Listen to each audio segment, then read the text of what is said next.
NFTs for beginners, let's go.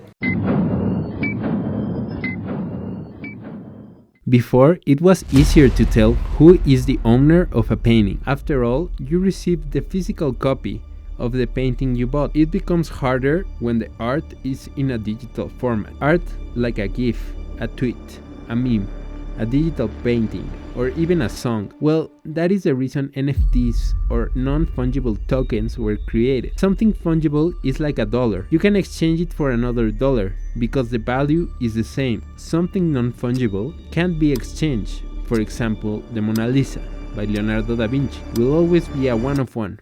It doesn't matter how many copies are made.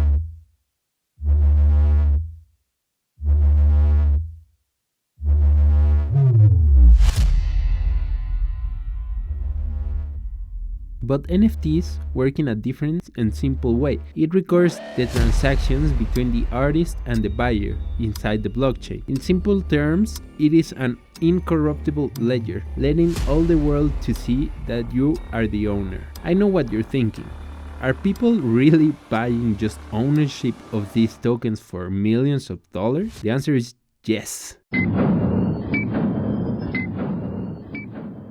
This GIF of Mark Cuban dancing, $90,000.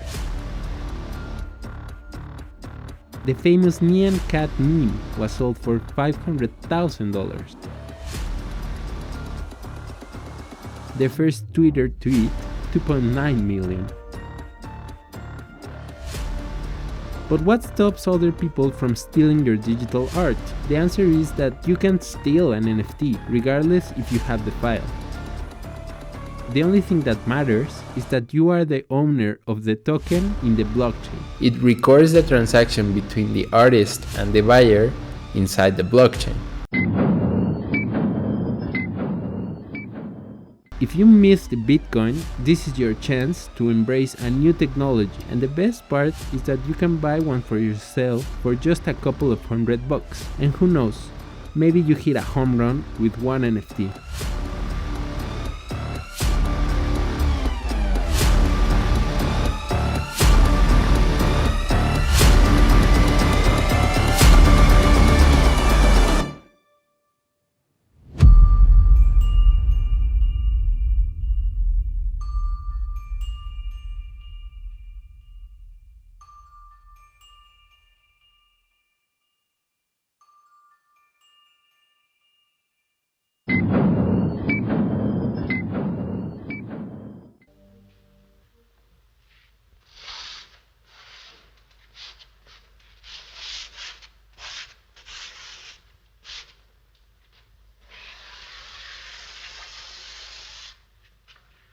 Eh bien, c'est fini.